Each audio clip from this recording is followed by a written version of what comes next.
Hey friends, welcome back to another video.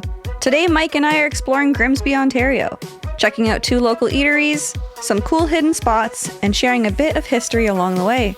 Let's get into it.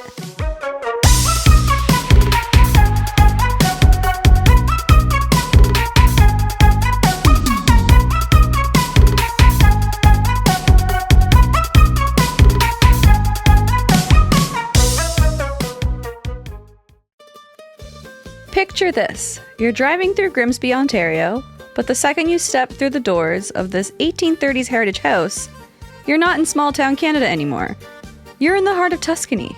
Welcome to Casa Toscana, a place that feels less like a restaurant and more like a love letter to Italy. It all started back in 2008 when founder Luca Vitelli arrived from Italy with nothing but a passion for his family's olive oil. What began as a small boutique shop selling liquid gold has grown into one of Niagara's best hidden gems for authentic Italian food. This place isn't just good, it's officially recognized. They've earned the Golden Q for Hospitalia Italiana, meaning the Italian government has basically stamped it as authentic. You won't find Americanized pasta or chicken parm here, just handmade pasta made daily with specialty flour from Altamura and recipes passed down for generations. And if you come on a Thursday, you're hitting their famous gnocchi day, a local favorite. But what really pulls it all together is the atmosphere. It's rustic, cozy, and it feels like you've been invited over to a friend's villa for dinner. Whether you're dining in one of their private heated greenhouses or catching Luca serenading the room during musical Saturdays, the energy here is something special. Let's see why this spot lands in the top 10% of restaurants worldwide. We couldn't come here without going full aperitivo, so I went with the classic Aperol Spritz, that bright orange staple of Italian social life. It's a simple mix of Aperol, Prosecco, and soda water. Light, refreshing, and meant to open up your appetite before the meal. Mike kept it classic with a Peroni on tap. It's always a solid move. It's crisp, clean, and super refreshing, especially on draft. It cuts through rich pasta perfectly and just works with everything. I just realized something. You're wearing the same hat that you wore on that romantic night away. That's right. I did it on purpose. Show that comment. Comment right here. This comment. Wow, it's our anniversary, sir. Come on.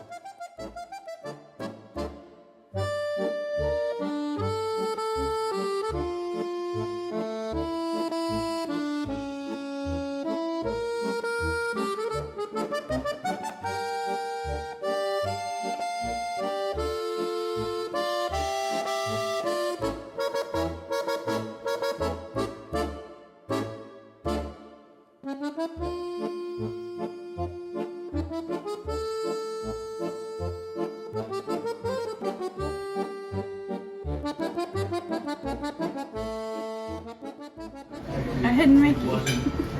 Say that again. A hidden Mickey, but he's drooping. Oh, look, he's drooping even. Oh, no. Before anything else even hit the table, they brought out their house-made focaccia. And this alone is worth talking about. It's soft, fluffy, and perfectly salted on top. But dipping it is where things really take off. The olive oil comes straight from the owner's family farm in Italy. Paired with a thick aged balsamic, it's totally unreal. There's a term in Italy, fare la scarpetta, which means using bread to soak up every last bit of sauce. And yeah, you're definitely gonna do that here.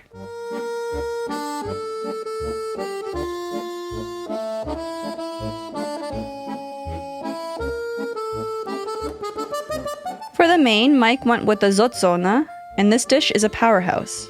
It's a Roman classic that blends amatriciana and carbonara with Italian sausage added in.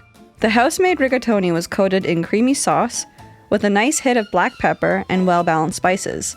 The sausage had a great texture with a bit of a kick, adding depth to the dish. We love al dente pasta, but this leaned just slightly too firm, even for us. Maybe another minute would have helped, but the flavor made it easy to overlook. There was also the subtle roasted red pepper note in the sauce, and the guanciale brought the saltiness and smoky bite that ties everything together. If you want something bold and hearty, this is it. It was still pretty bellissima. Mwah! Bellissima. I went with the pasta alla pumarola, and if you like fresh, simple flavors, this is a dream. It's house-made spaghetti in a fresh tomato sauce using San Marzano tomatoes. You can actually taste all the vegetables in it. Carrots, celery, onion, it's all there. The pasta was cooked perfectly al dente and finished with that same liquid gold olive oil. My only small critique? I really wish they offered fresh grated Parmesan at the table. That would have taken it to a whole nother level.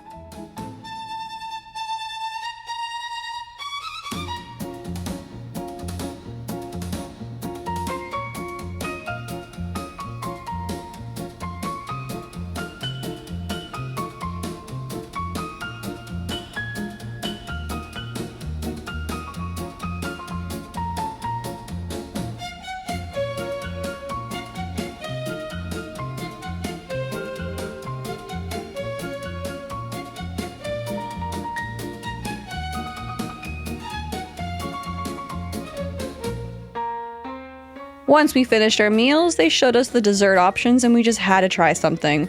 We started with the gelato. We got lemon and pistachio. That pistachio gelato? Easily one of the best we've ever had. Super creamy, rich, and tasted like pure, real pistachio. The lemon one was bright and zesty, very similar to a lemon meringue pie.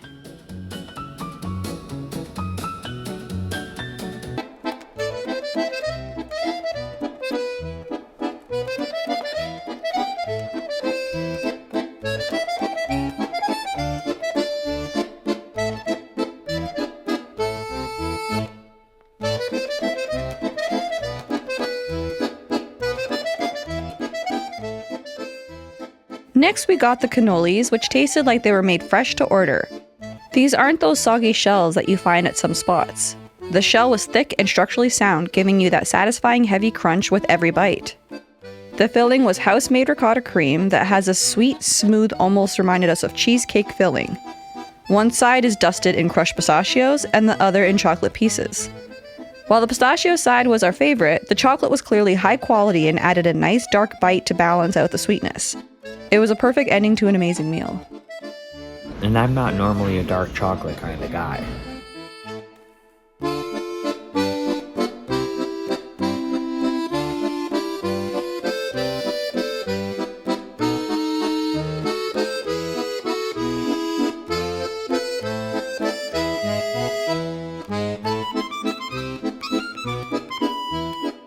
Before leaving, we stopped into their bottega, the small Italian market attached to the restaurant. This place is a foodie's dream. You can watch fresh pasta being made daily, from gnocchi to lasagna, and take it home yourself. They've got imported cheeses, cured meats, sauces, and even wines you can't find at the liquor store.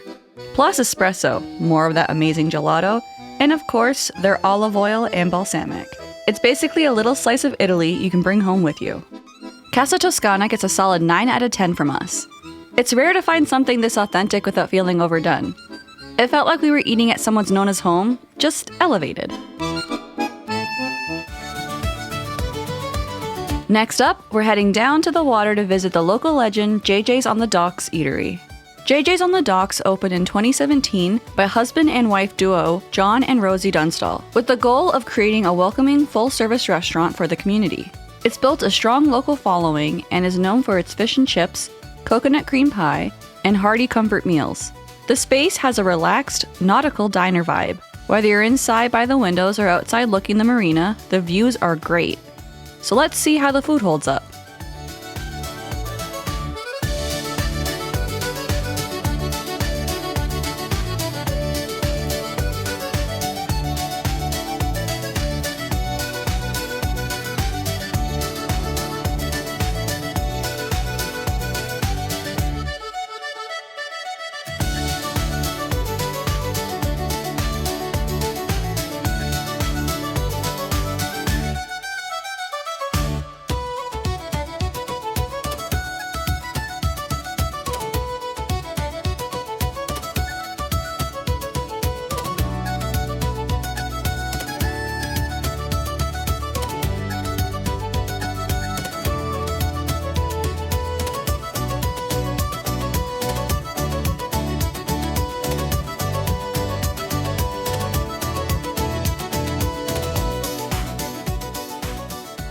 Once seated, we looked at the drink menu and the price caught us a little off guard.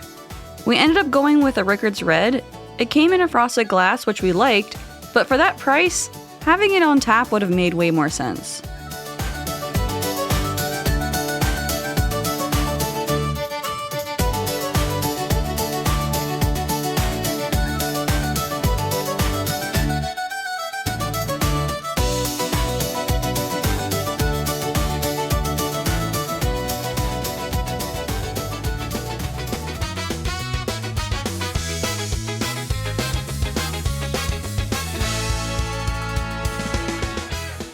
For appetizers, we chose the broccoli cheese poppers since vegetarian options are very limited here. They looked great, but when I bit into one, it tasted smoky, almost like bacon. We checked the menu, nothing mentioned it, so we asked the server and she confirmed there was in fact bacon inside. That definitely should have been listed. The response was pretty minimal and it wasn't removed from the bill, which didn't sit right with us. Mike ended up finishing them and he said that they were really crunchy and savory, but mostly cheese with very little broccoli. If you have any dietary restrictions, just be cautious here.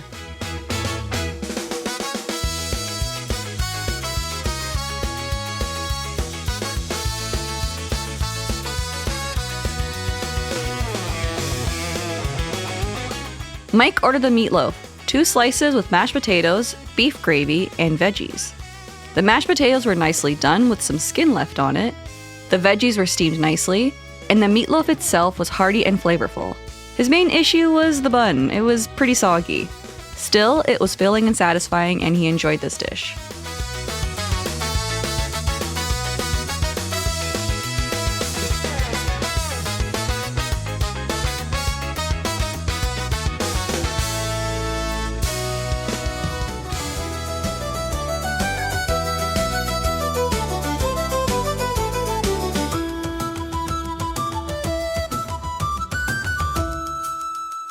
I went with the grilled haddock panini and upgraded to sweet potato fries for my side.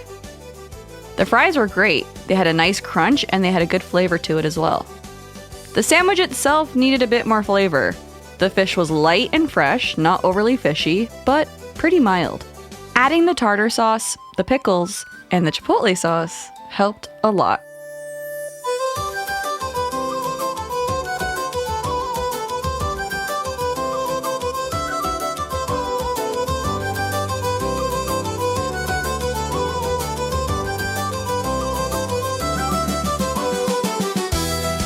Wrapping up our time here, we found our experience to be just fine. It felt a bit overpriced for what you get, and the appetizer situation definitely impacted things by a lot. The location itself is beautiful though, so I can see why people would want to eat there.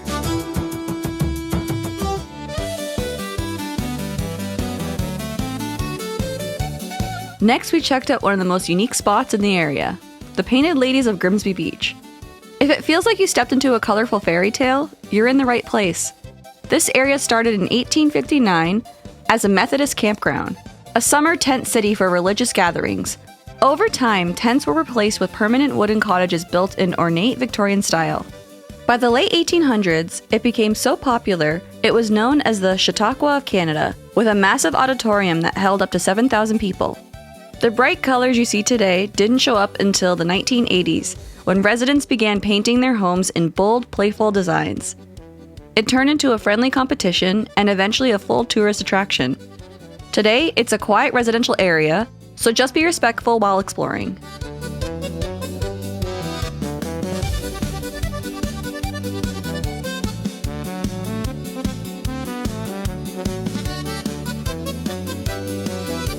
Beyond the cottages, the beach itself has a completely different feel. It's quiet, a bit tucked away, and perfect if you're looking for something more peaceful.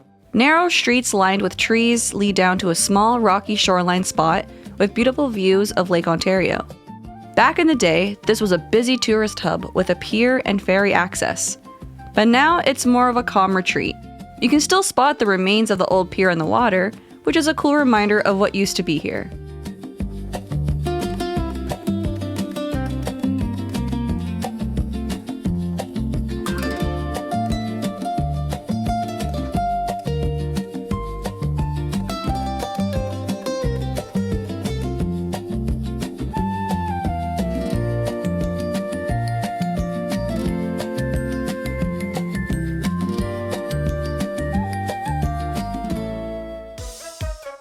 Alright friends, thanks for watching another video. Have you been to any of these spots? Do you agree with our takes? Or did we miss something that you love? Let us know in the comments, and we'll see you in the next one.